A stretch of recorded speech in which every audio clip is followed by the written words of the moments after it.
Hello, I'm Lesley Logan, and today we're going to talk about overhead here on your reformer, plus some tips for building up to it. So check it all the way out to the end.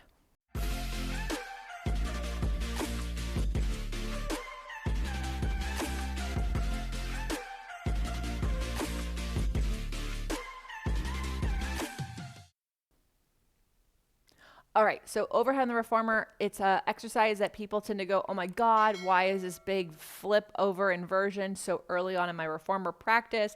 And the truth is that if you're brand new, it's not happening in your reformer practice, but it is important to know that it is there, that you're building up to it, and you may need to use the rest of the reformer work to really warm you up for that, but just know that every time you hit your reformer, it's building your strength for the next time you hit your reformer, right? And this overhead exercise is actually a big, awesome stretch for the back and a connection to the back. So why does it happen early? Because it's important because we need that connection and that mobility early on in our practice so that we can go into things like swan and pulling straps and so many other things. So it's really just giving you awesome feedback. Also, if you've looked at your mat order recently, you'll see that it's the 100, the roll up, the roll over. It's the third exercise there too. Okay, so it is that important that we have a spine that is mobile because we are only as old as our spine is young.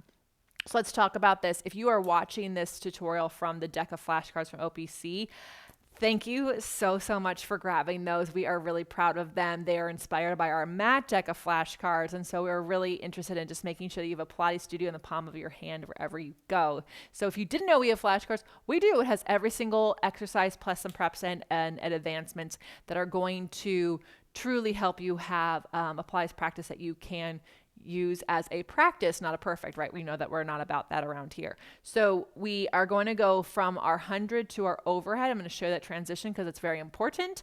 And then I'm also going to talk you through the overhead and then talk about some options. You ready? So typically you would come from your 100. Okay, so we would have been here. We'd come all the way down. Okay. Take both handles into one hand. Super important that the headrest goes down first so you don't forget, all right? Then teaser up so we stay connected. My legs are staying connected to me. Also, this is what my legs are going to do when they do the overhead. Without pulling on the straps, I'm going to take a spring off so I'm down to 2 springs. Then I teaser myself back down.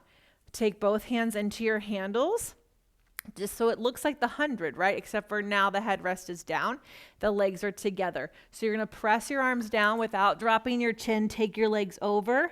They go up to the sky, toes over the eyes. You roll down, keeping those toes over the eyes. You stretch the legs away. You lift the arms. Let's do that again. Simultaneously, the arms come down, the legs go over. Then you lift the legs and you roll down. Some things to make this exercise more possible. You can start with your legs and arms up. Get the arms down, then lift the legs over. I highly recommend this when you're learning the exercise, but then after a few times, get those legs to go all the way down because you know you can lift them because you lifted them from the 100, okay? Also, there's a rhythm to this. I'm going to just show you the rhythm really quick. Everything goes over really fast, then up. Then you can take your time down. So don't take your time being over and then slowly go up. It's over, up, and then take it down. Okay. Couple other things. If the carriage is bouncing, it's going to make it really hard. So if you swing those arms too fast, the carriage will bounce. You won't be able to get up. I see that a lot when there's apprehension about getting the hips overhead, like you don't believe you can do it.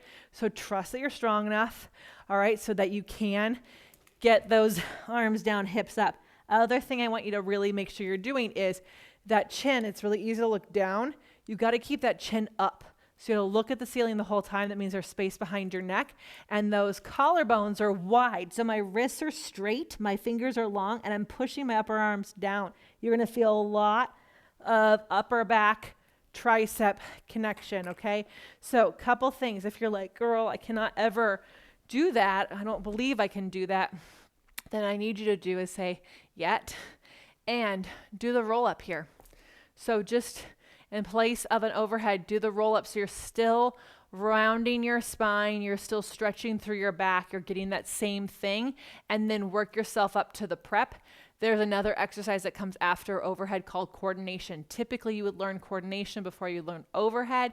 So do coordination instead and see how you can really practice that. In fact, I'm going to talk about it in the coordination exercise, how you can prepare yourself for overhead. So just because they come in an order doesn't mean you learn them in an order. And if you're needing more assistance, more practice, more connection, more of me helping you with your Pilates practice, check us out at onlinepilatesclasses.com, where we do life better.